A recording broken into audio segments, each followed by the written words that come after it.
Ndabashuhuje mwese abankurikiye kuri iyi channel ya YouTube. Amahoro ya Kristo abane namwe.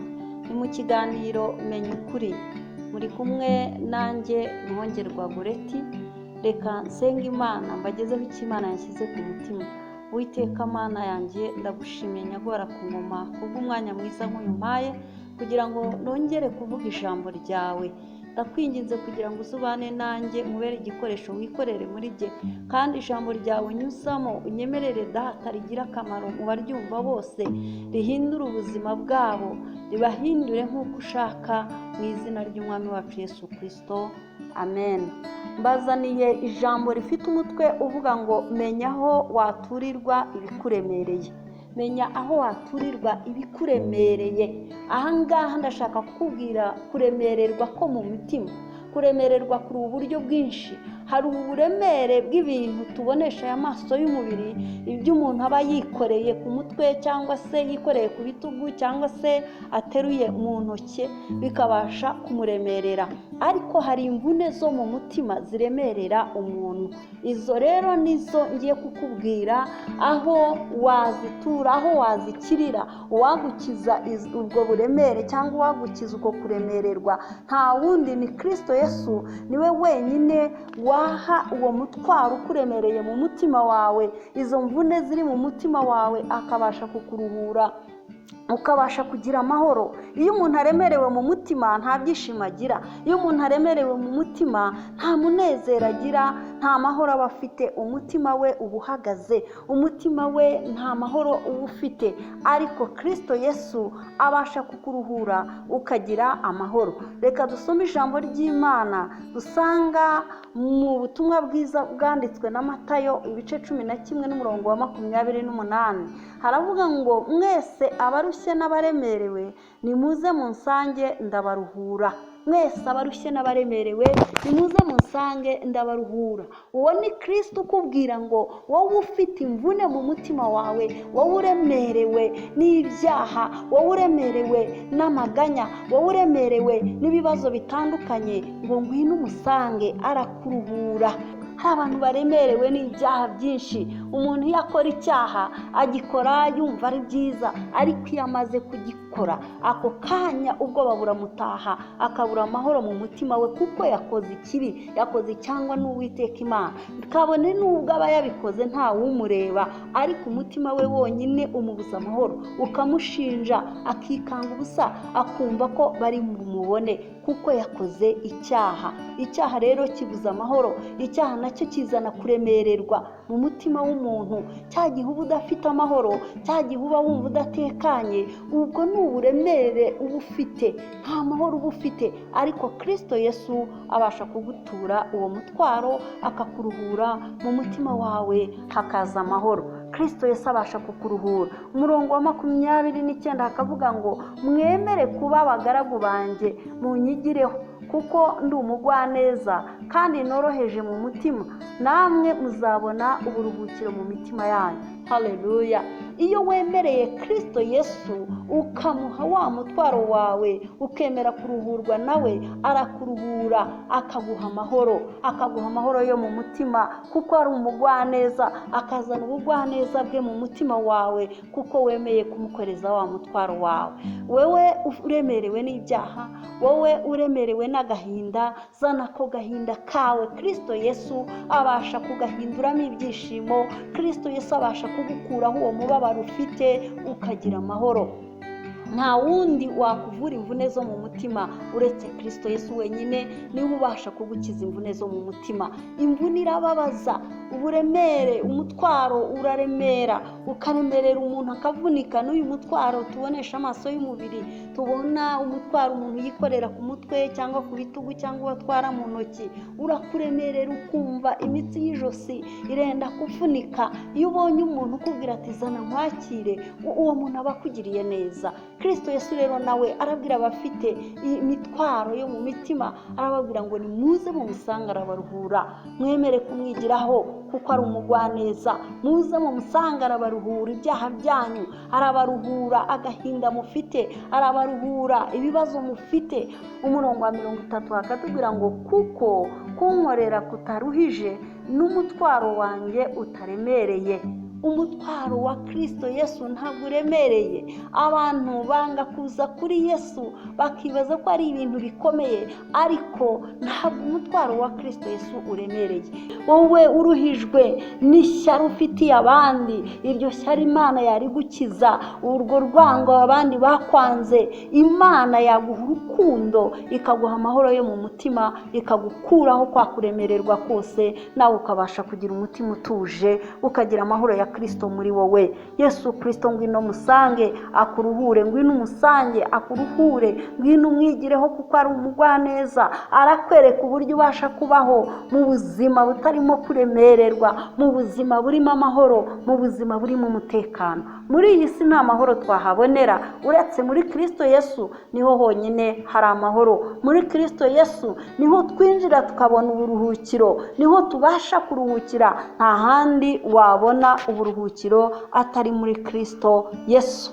Mwene data wowe unteze amatwi, nyemerera wegere Kristo Yesu, umuzanire ibikuruhije byose, umuzanire bya byaha bikuremereye bituma urara udasinziriye, wikanga uti baramfata, uvuga uti ndagira nte, ndaca hehe ko bandeba. Uze umuzanire uwo mutwaro, arawugutura, akuruhure kandi ube mu mahoro, ntabwo uri bwongere kuremererwa. Kristo iyo yakuruhuye uraruhuka rwose, ukaba umudendezo. Kristo iyo yakuruhuye nta mvune wongere kumva mu mutima wawe, ugenda wumva uticiraho iteka, kuko Kristo Yesu yagukuyeho urubanza rwari rukuriho.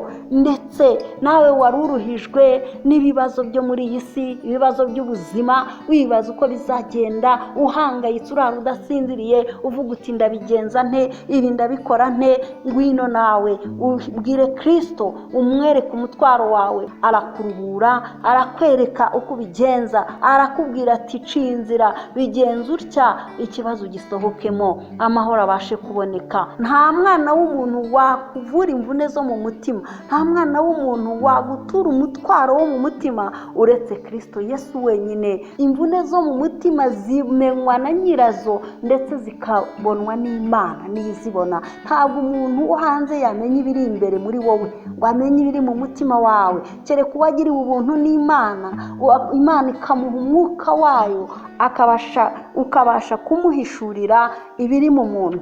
Ariko ubundi nta bwenge bwa muntu bwahishura ibiri mu mutima w'umuntu uretse Imana. Imana niyo ibasha kugenzura imitima, ikamenya ibiri mu mutima w'umuntu. Ni nayo mpamvu rero ariyo yonyine ibasha gukiza umuntu, niyo ibasha komora ibikomere biri mu mitima y'abana b'abantu. Wenda wariciwe, wenda warahemukiwe, uhemukirwa n'inshuti utatekerezaga ko yaguhemukira. Uyu munsi nkuzaniye inkuru nziza ikubwira ngo ngwino Kristo akuruhure. Mwene data, nje kugutangariza ko hari uwakutura iyo mitwaro yawe, hari aho waruhukira, ni muri Kristo Yesu. Ngwino umwikoreze imitwaro yawe, n'umugwaneza, n'umunyambabazi, yiteguye kukugirira neza. Ibyo bibazo byakuraza udasinziriye ukabimubwira, ukabyereka Kristo Yesu, ukamubwira uti Yesu ndaje. Ni wowe wavuze mu ijambo ryawe ngo twese abarushye n'abaremerewe ngo muze musange ndabaruhura. Nanjye ndaje, nje imbere yawe, nje kuruhurwa nawe. Bwira Yesu, yagiye imbere ya Yesu umubwire, senga Imana, uyibwire uti nkuzaniye umutwaro warundemereye, nkuzaniye umutwaro w'amadeni wunture, nkuzaniye umutwaro w'ibyaha, nkiza ibyaha bindemereye, bindaza nasinziriye, nkizirari ry'ibyaha. Uwo ni umutwaro ukuremereye. Imana irabishoboye, ibasha kubigukiza, ikakubohora, nawe ikakugira umudendezo.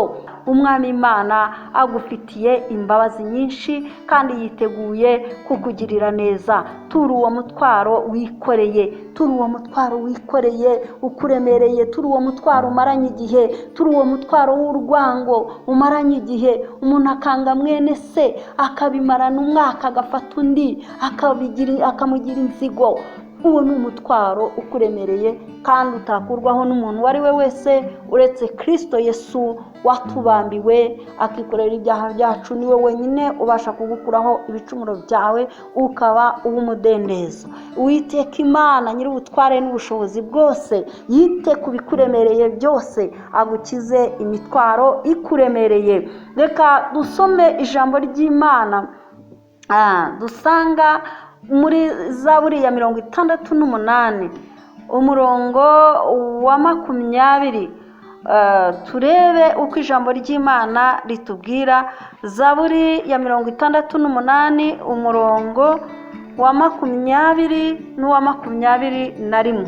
Umurongo wa 20 haratubwira ngo umwami ahimbazwe utwikorerera umutwaro uko bukeye, niwe Mana itubera agakiza. Umwami ahimbazwe utwikorerera umutwaro uko bukeye, niwe Mana itubera agakiza. Haleluya. Umwami ahimbazwe utwikorerera umutwaro. Kristo Yesu atwikorera umutwaro uko bwije uko bukeye. Iyo wamenye ko ari ubasha kukuruhura, iyo wamenye ko nta handi waruhukira uretse muri Kristo Yesu, ukamwegera ukamwisunga, abasha kugutura imitwaro yawe yose, abasha kugukuraho kuremererwa kose, ukaba mu mahoro. 21 akavuga ngo Imana itubera Imana y'agakiza, idukiza kenshi, kandi Uwiteka umwami niwe ubasha gukura mu rupfu. Haleluya. Ibyo byishe umutima wawe, ibyo byahindanije umutima wawe, byawubujije amahoro, umwami Imana ibasha kugukura muri urwo rupfu rw'ibyo bintu byakwishe, muri urwo rupfu rw'agahinda, muri urwo rupfu rw'ibibazo wibaza byishe umutima wawe. Imana ibasha kugukiza, ikagukura muri urwo rupfu rw'ibikomere byuzuye umutima wawe, bitewe n'ibyo wahuye nabyo mu buzima, bitewe n'ibyo wabonye, bitewe n'ibyagukomerekeje. Imana yiteguye kugukiza izo mvune zose, nawe akakuruhura, ukaruhuka, ukaba umudendezo. Imana nishimwe. Haleluya. Imana y'agakiza kacu ihimbazwe. Amahoro ya Kristo abe muri mwebwe. Egera Kristo araguha amahoro, wewe warubuza amahoro. Egera Kristo Yesu akugirire neza, akubohore, agukize izo mvune zose zo mu mutima wari ufite, kuko ni umugwaneza, yiteguye kukugirira neza. Wowe unteze amatwi kandi ukaba unkurikiye kuri iyi channel ya YouTube, menya aho waturira ibikuremereye ko ari kuri Kristo Yesu. Niwe wenyine ubasha kukuruhura akagukiza ibyaha, niwe wagukiza imibabaro yose iremereye umutima wawe, niwe waguha amahoro yo mu mutima, ukabasha gutuza, ukabasha kuryama ugasinzira. Uwo ni Kristo Yesu, nta wundi. Nimwakire ubutumwa bwiza bubasha kubabohora. Menya aho waruhukira, ni muri Kristo Yesu. Amen. Reka dusenge. Uwiteka Mana nyir'ubutware n'ubushobozi bwose, wowe ubasha kuturuhura imitwaro yacu yose, sengeye buri muntu wese unkurikiye kuri iyi channel ya YouTube. Sengeye Mwami Imana buri muntu wese ufite uburemere, ufite umutwaro w'ibikomere afite mu mutima we, kugira ngo ugenderere iyo mitima ikomeretse uyomore. Sengeye buri muntu wese ufite kuremererwa kw'ibyaha, ndagusaba kugira ngo umukize ibyaha bye mu izina rya Yesu, umubabarire ibicumuro bye, mukureho kwiciraho iteka, umubabarire, umuhindurire ku bukiranutsi, nawe abashe kugira umutima utekanye uticira urubanza. Sengeye buri muntu wese Mwami Imana uremerewe n'urwango, ndagusaba kugira ngo uzane urukundo mu mutima, ukorope mu urwango.